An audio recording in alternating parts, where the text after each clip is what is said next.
So, I could say, well, if you want to organize your psyche, you could start by organizing your room. If that would be easier, because maybe you're a more concrete person and you need something concrete to do.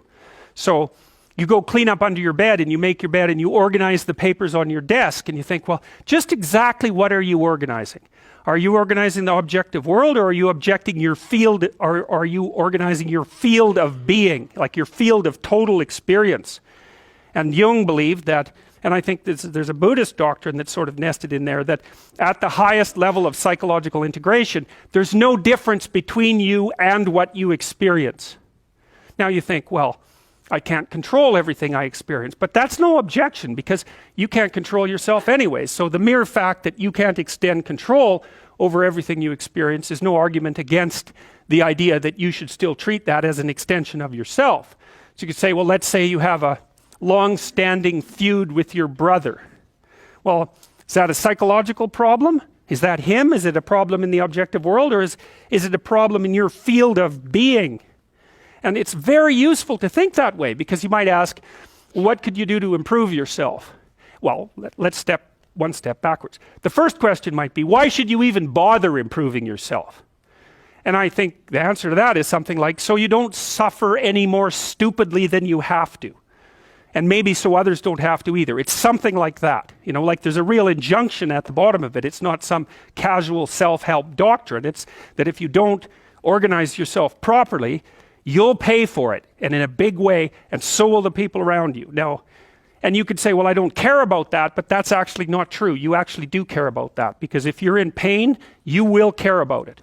And so you do care about it, even if it's just that negative way, It's very rare that you can find someone who's in excruciating pain who would ever say, well, it would be no better if I was out of this.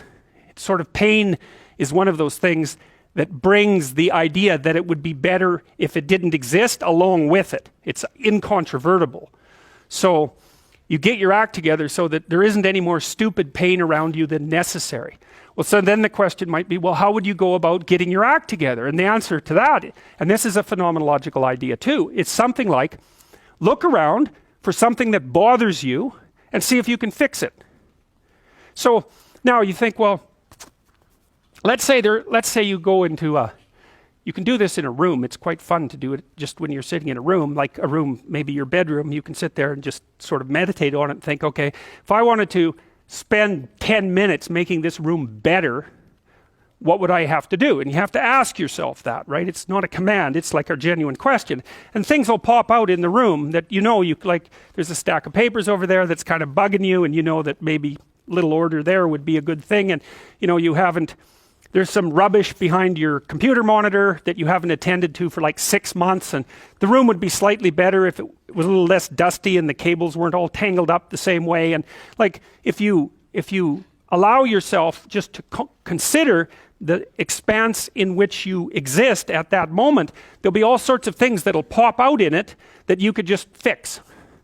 And I might say, well, if you were coming to see me for psychotherapy, the easiest thing for us to do first would just be to get you to organize your room. You think, well, is that psychotherapy? And the answer is, well, it depends on how you conceive the limits of your being.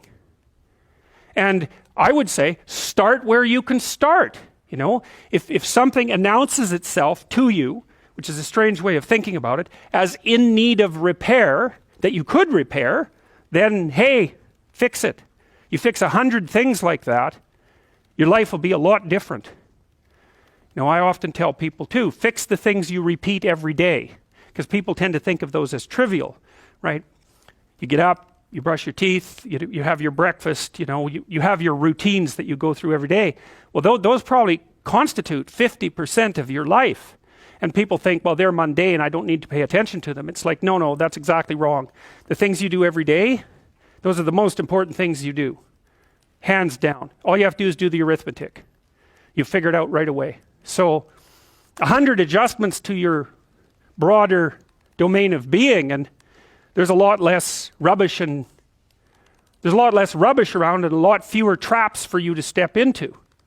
And so that's in keeping with Jung's idea about erasing once you've got your mind and your emotions together, and once you're acting that out, then you can extend what you're willing to consider yourself and start fixing up the things that are part of your broader extent. Now, sometimes you don't know how to do that. So you might say, imagine you're walking down Bloor Street and there's this guy who's like alcoholic and schizophrenic and has been on the streets for 10 years. He sort of stumbles towards you and, you know, incoherently mutters something. That's a problem. And it would be good if you could fix it, but you haven't got a clue about how to fix that. You just walk around that and go find something that you could fix, because if you muck about in that, not only is it unlikely that you'll help that person, it's very likely that you'll get hurt yourself.